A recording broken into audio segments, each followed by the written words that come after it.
When I look upon humanity, I see many disgusting things. Love, coleslaw, car parks full of urine, romance, people kissing, billionaires.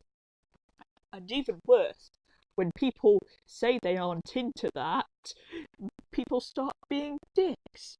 Why do you do this, humanity? In the void, when someone says they don't like romance, we shrug and ask them what their favourite medieval torture instrument is. You know, this is what you do when you accept somebody. Why is the human realm like this? Well, I consider it my duty to investigate you humans while I stay in your realm. So, I listened. I listened to the beating pulse of your world. And then I heard a word. Amatonormativity. So, what is this? Well, the word was invented by Elizabeth Blake in her book Minimizing Marriage.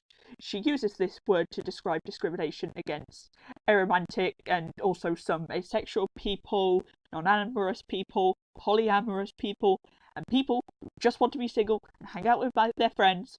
In my words, it's the privileging of a specific kind of relationship over all others, specifically a long-term romantic/sexual relationship. This happens in both legal and social contexts. It manifests as the legal rights and protections given to marriage and how this is only afforded to couples and in most cases only heterosexual couples. It manifests as people thinking you're hopeless or incomplete if you're not in a romantic relationship, especially if you're a woman.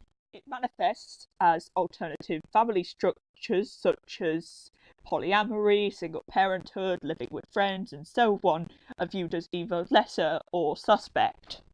It manifests as platonic relationships being viewed as lesser than romantic relationships. It manifests in how pervasive shipping culture is. Now, in the void, the only thing we ship is plague rats to England. Now, as a sister ideology to heteronormativity, and it also being a form of queermisia in and of itself, it manifests in a lot of similar ways.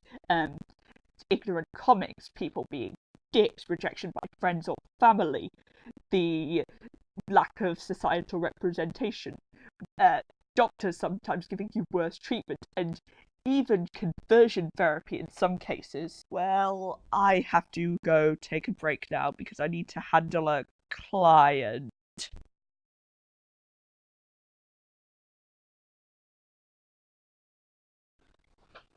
Well, that could have gone better.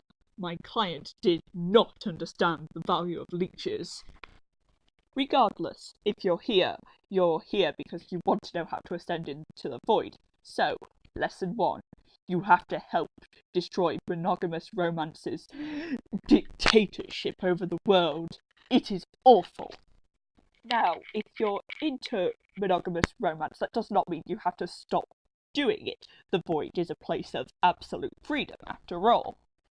However, you do have to support those who choose not to do it. You do have to fight those who would shame them, whether physically or verbally. It requires aromantic polyamorous solidarity. It requires you to check your language to see if you're accidentally implying love or sex is what makes you human. You have to stop viewing singledom as a marker of poor mental health. It means stopping this ace discourse. It means supporting aromantic, asexual, or polyamorous representation in media. And it most important means getting Valentine's Day to its truest form, the day of bees and plague.